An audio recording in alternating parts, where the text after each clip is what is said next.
हाँ भाई, आवाज आ रही है सबको? अच्छा जी, तो आज हमारा टॉपिक है जी वैरायटी ऑफ लाइफ। ठीक है जी। और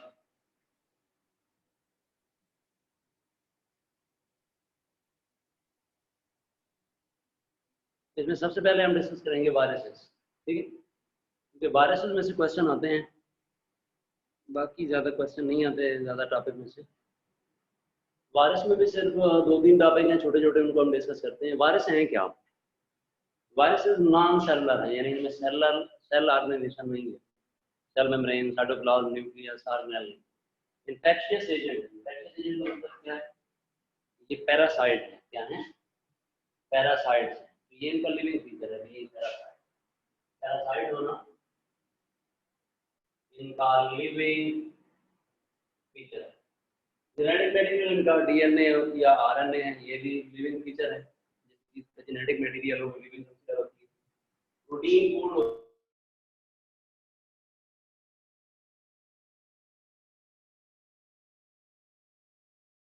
है।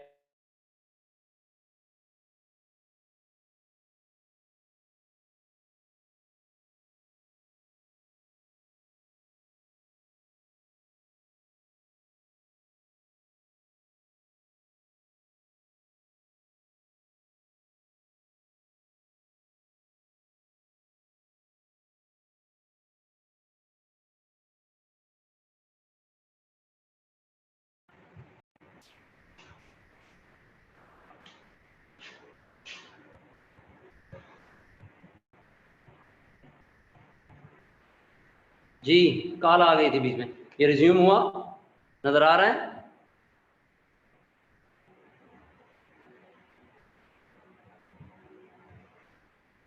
ओके। तो प्रोटीन कोड होता है डीएनए आरएनए के बाहर, जिसे हम कैप्सिड बोलते हैं। इनकी रिप्रोडक्शन जो है वो सेक्सुअल या एसेक्सुअल या वो सेल डिवीजन वाली कोई चीज़ चक्कर नहीं है इसमें। ये सिंपली रेप्लिकेशन है, जिस तरह आरएनए या डीएनए की रेप्लिकेशन होती है। तो ये रिप्रोडक्शन यहाँ पे बाय रेप्लिकेशन है। और साइज के हवाले से ये अल्ट्रा माइक्रोस्कोपिक हैं, सिर्फ इलेक्ट्रॉन माइक्रोस्कोप से नजर आते हैं। साइजेस इनके नैनोमीटर में है। पॉक्स वायरस का साइज 200 नैनोमीटर सबसे लार्जेस्ट वायरस है। पार्वो वायरस छोटे वायरसेस में है, जिसका साइज 20 नैनोमीटर है। अच्छा, इनको कंट्रोल करने के लिए एंटीबायोटिक का इस्तेमाल यूजलेस है। एंटीबायोटिक इस केस में हमें कोई फ़ायदा नहीं देती। इसकी बजाय इंटरफेरॉन यूज़ किए जाते हैं, जो एंटीवायरल कंपाउंड होते हैं। बायोसिंथेटिक मशीनरी इनकी अपनी कोई नहीं है। बायोसिंथेटिक मशीनरी से मुराद है इनके अंदर इंजाइम सिस्टम मेटाबॉलिज्म के लिए कोई नहीं है। ये होस्ट के इंजाइम को या होस्ट का जो इंजाइम सिस्टम होता है उसको इस्तेमाल करते हैं। आगे हम देखते हैं इनका स्ट्रक्चर। वायरान का स्ट्रक्चर। वायरान क्या होता है? कंप्लीट मैच्योर इन्फेक्शियस पार्टिकल, यानी मैच्योर वायरस को हम वायरान कहते हैं। और वायरस मैच्योर होने के बाद होस्ट सेल से बाहर आ जाता है, इसलिए वायरान जो है वो ज़्यादातर आउटसाइड द होस्ट होगा। अच्छा, वायरान जो है ये इसके दो कंपोनेंट होते हैं।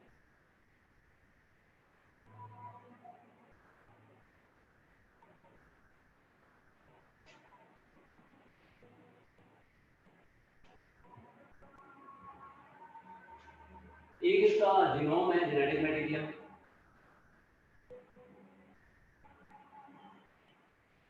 और एक है इसका प्रोटीन कोड, जो इसके बाद है।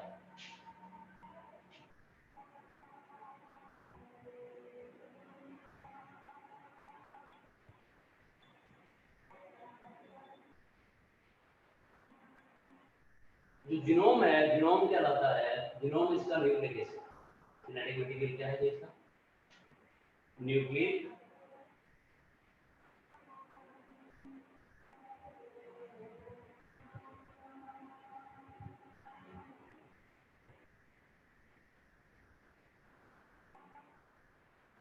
Nucleic acid. और कौन सा न्यूक्लिक एसिड है? या तो डीएनए है या फिर RNA. Either DNA are RNA. DNA and RNA नहीं कहना, क्योंकि उसका मतलब हो जाएगा कि दोनों हैं। जो प्रोटीन कोड है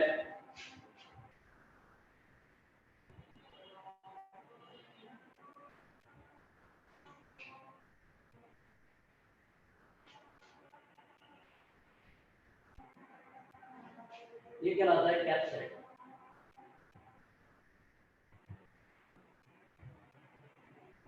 capsid capsid is made up of, capsid is protein coat, और ये जो है it is made up of कैप्सोमेयर्स।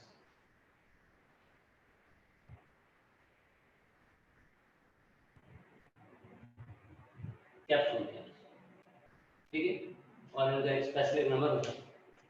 हम वायरान को इसकी कंपोजिशन की वजह से कौन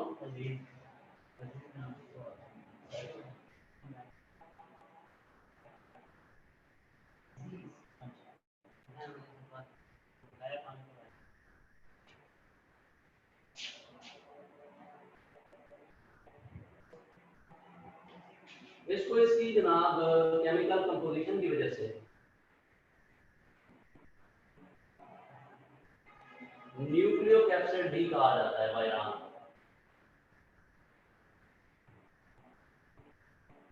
ठीक है, और ये जो न्यूक्लियोकैप्सिड है further it could be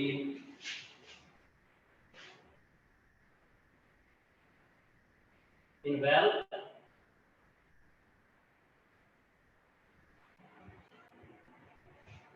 हो सकता है, और नॉन इन्वेल्प, या ये नॉन इन्वेल्प। इन्वेल्प का मतलब क्या है? It has envelope.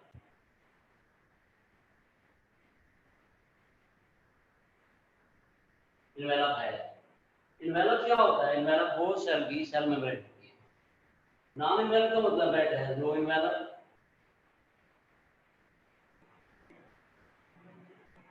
इसे नेकेड वायरान भी कहते हैं। ठीक हो गया, तो ये हो गया इसका general structure.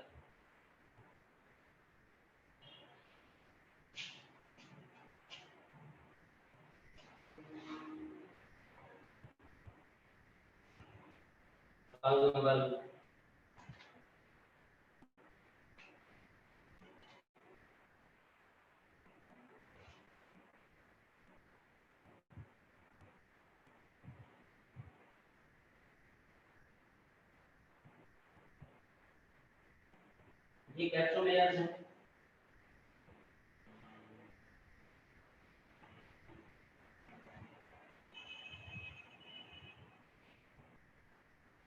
These are capsomeres.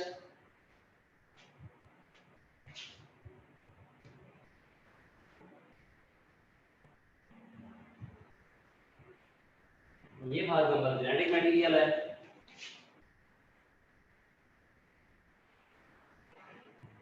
और ये फॉर एग्जांपल मिनरल है। ये एक वायरान हो गया, इन्वेल्प वायरान। इस तरह अगर नॉन इन्वेल्प होगा तो ऊपर इन्वेल्प नहीं होगा। ओके, तो ये हो गया इसका स्ट्रक्चर। उसके बाद दूसरे नंबर पे दूसरा टॉपिक जो है इसमें वो है एड्स। इसमें शामिल है जी एड्स। एड्स क्या है? HIV, ads.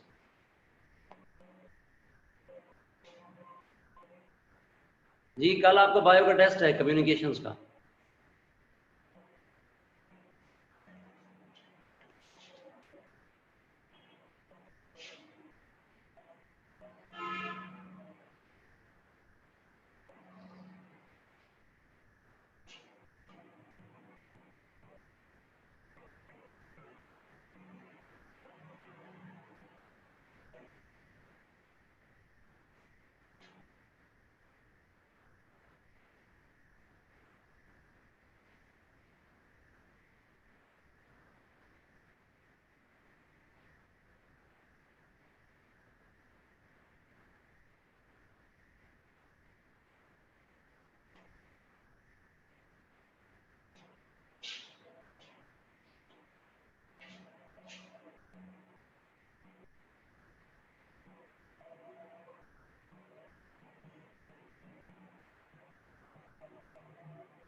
एड्स।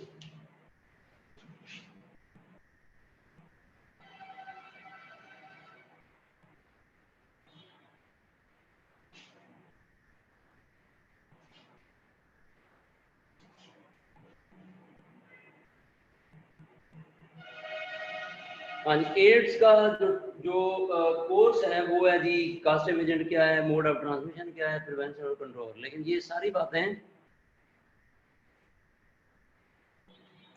बातें जो है ना वो लाइफ साइकिल में सबसे ज़्यादा अहम है।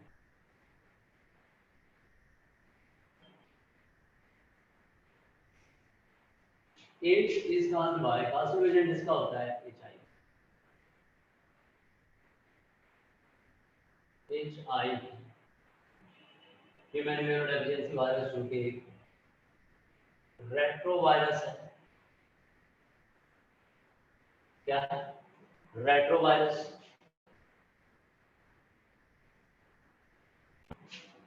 और ट्रांसमिट होता है ये बॉडी फ्लूइड से। और प्रिवेंशन है, और इसका कंट्रोल जो है वो जस्ट प्रिवेंटिव में ही है।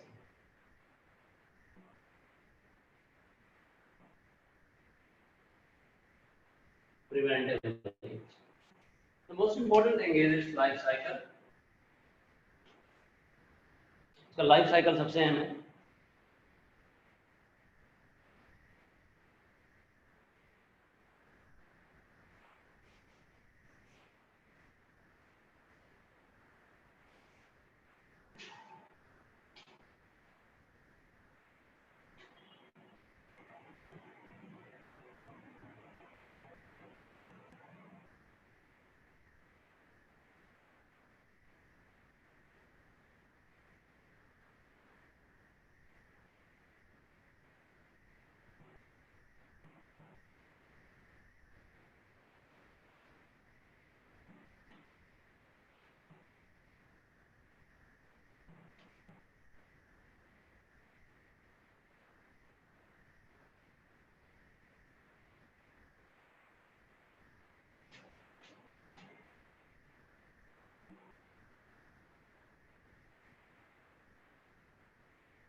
जी, life cycle is most important thing जो हमने यहाँ पे डिस्कस करनी है।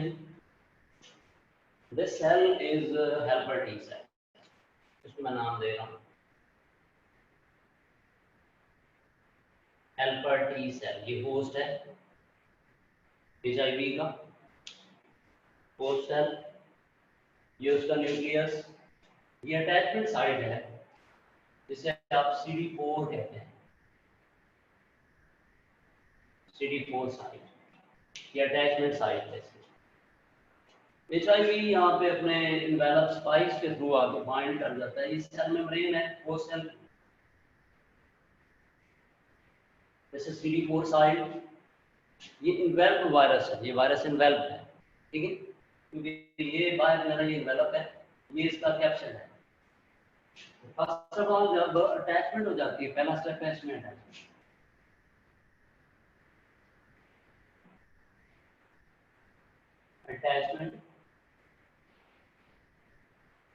structure ZCD4. Attachment is followed by entry.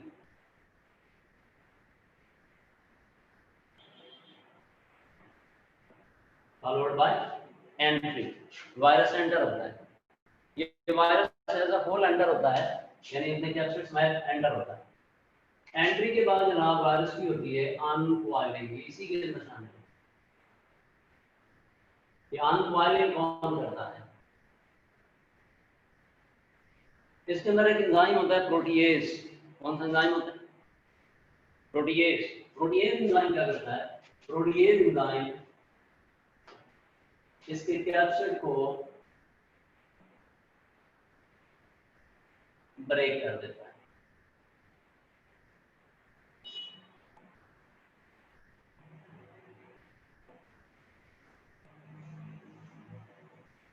Capsid break हो गया, कैप्सोमेयर अलग हो गए। आरएनए के दो मॉलिक्यूल हैं इसमें, एक आरएनए डिग्रेड हो जाता है, इनमें से एक आरएनए अपनी रेप्लिकेशन करता है, रिवर्स ट्रांसक्रिप्शन करता है।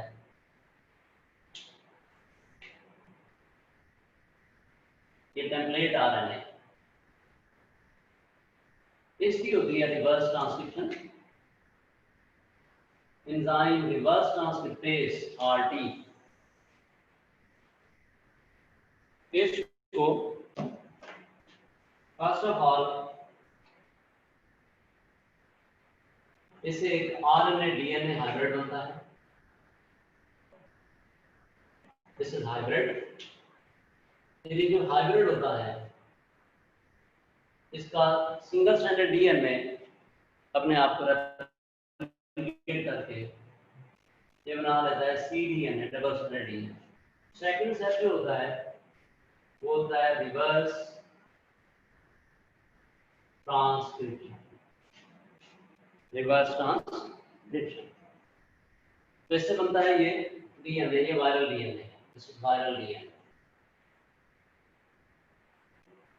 वायरल डीएनए होस्ट के न्यूक्लियस में एंटर होता है और होस्ट के जीनोम के अंदर इनकॉर्पोरेट कर जाता है। दिस इज होस्ट डीएनए, ये इसके अंदर इनकॉर्पोरेट करेगा, इसका पार्ट बन जाएगा, डॉर्मेंट हो जाएगा। इसको आप कहेंगे, इस वायरल डीएनए को आप कहेंगे प्रो वायरस। Pro virus. अब प्रो वायरस की होती है ट्रांसक्रिप्शन। प्रो वायरस की क्या होती है? प्रो वायरस की होती है ट्रांसक्रिप्शन। इससे बनते हैं प्रो वायरल आरएनएस। क्या बनते हैं? Pro viral RNA. ये वायरल आरएनए बनेगा। ये वायरल आरएनए यहाँ से बाहर आते हैं और बाहर आने के बाद ये होस्ट की बायोसिंथेटिक मशीनरी, यानी होस्ट का जो राइबोसोम है, फर्स्ट नंबर होस्ट के राइबोसोम के साथ इंटरेक्ट करते हैं और ये बनाते हैं वायरस की प्रोटीन। क्या बनाते हैं? वायरस की प्रोटीन। इससे बनती हैं वायरस की प्रोटीन। जो वायरस की प्रोटीन्स हैं, वायरस की प्रोटीन क्या है? वायरस की प्रोटीन वही है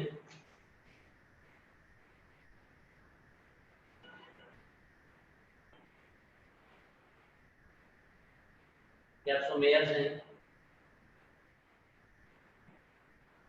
कैप्सोमेयर्स हैं, एंजाइम है, रिवर्स ट्रांसक्रिप्टेज, प्रोटीएज, इंटीग्रेज वगैरह एंजाइम है। अब ये एंजाइम असेंबल होते हैं और वायरस असेंबल होता है। यहाँ पे असेंबल होने के बाद ये कंप्लीट मैच्योर वायरस बनता है।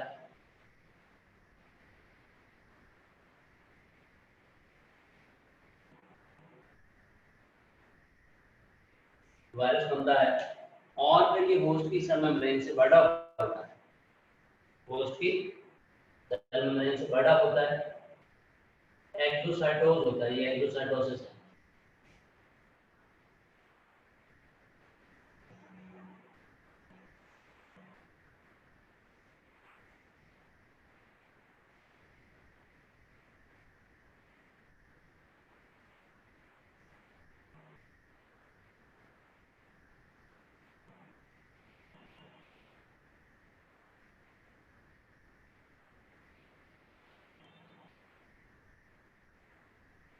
ठीक है,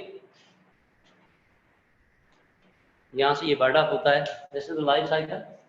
आप इसे कहेंगे रिवर्स ट्रांसक्रिप्शन, इंटीग्रेशन, इंटीग्रेशन के बाद यहाँ पे ये ट्रांसक्रिप्शन के तीसरा स्टेप जो है ना इसको आप कहते हैं बायोसिंथेसिस। ये वायरस की बायोसिंथेसिस हो रही है। और चौथा स्टेप जो है ना ये असेंबली और रिलीज है।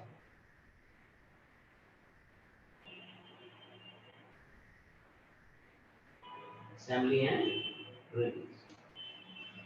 तीसरा ये एचआईवी है, ये एक सेल को मुतासर करने के बाद इसकी नई जनरेशन बहुत सारे दूसरे सेल्स को मुतासर करती है। ओवरऑल जो इम्यून सिस्टम होता है पर्सन का वो क्या होता जाता है, वीक होता जाता है और एड्स के सिम्टम्स क्या होते हैं, अपीयर होना शुरू हो जाते हैं। एड्स के सिम्टम्स क्या हैं एचआईवी के?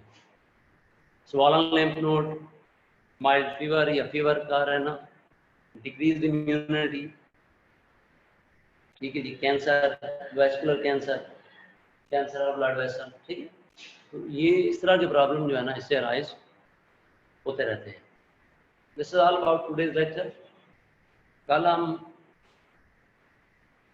हम आगे डिस्कस करेंगे,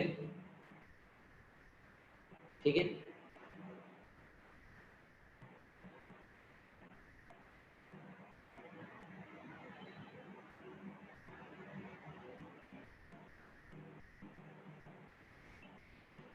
रेयर वेस्कुलर कैंसर होता है, कैंसर ऑफ ब्लड वेसल्स। अच्छा, एक बड़ा लेंथी क्वेश्चन आया है सर, अगर वायरस ने प्रोटीन ही बनानी थी तो उसको होस्ट डीएनए में इनकॉर्पोरेट करने की क्या जरूरत थी? पहले ही आरएनए तो होता है उसके पास, तो उस आरएनए से ही प्रोटीन बना लेता। हाँ जी बिल्कुल, ये बात दुरुस्त है कि उसके पास आरएनए मौजूद है, वो होस्ट के राइबोसोम के साथ जाके अटैच हो जाता और वहाँ से क्या करता, प्रोटीन बना लेता। लेकिन आपको पता है ना सेल का अपना एक डिफेंस सिस्टम होता है। वायरसेस यही तो धोखा देते हैं, वो प्रिटेंड करते हैं कि वो सेल का अपना पार्ट है, सेल के डिफेंस से बचने के लिए। अब उसने डीएनए बनाया, डीएनए बना के वो होस्ट के डीएनए का पार्ट बना। अब उस होस्ट का पार्ट बन गया एक तरह से। अब जो होस्ट का डिफेंस सिस्टम है वो अपने खिलाफ तो एक्टिवेट नहीं होता। अब उससे जो आरएनए आ रहा है वो भी सेल का अपना समझ लें कि आरएनए है, लेकिन उसकी जो जेनेटिक इंफॉर्मेशन हैं जी, कल जो है ना वो कम्युनिकेशन का टेस्ट है, लोड शेडिंग। तो वो अब सेल का डिफेंस सिस्टम अपने खिलाफ जो है ना वो एक्शन नहीं लेता। अगर वायरस का आरएनए डायरेक्ट राइबोसोम पे जाता तो राइबोसोम भी उसे रिजेक्ट करते और जो है वो पहले एक चेक एंड बैलेंस होता, वो चेक एंड बैलेंस उसको रिजेक्ट कर देता, उसको डिग्रेड कर देता। डिफेंस सिस्टम से बचने के लिए जो है ना वो वायरसेस प्रिटेंड करते हैं कि वो सेल का ही पार्ट है। इसलिए वायरसेस के खिलाफ हमारा जो रिस्पांस होता है ना वो इतना अच्छा नहीं होता है, हम इन्फेक्ट हो जाते हैं वायरस। ओके, बैक्टीरियो पे जो टॉपिक याद करना है या लाइसोजेनेसिस कोर्स के अंदर शामिल नहीं है। बिल्कुल कोर्स के अंदर बहुत सारी चीज़ें उन्होंने निकाल दी हुई हैं।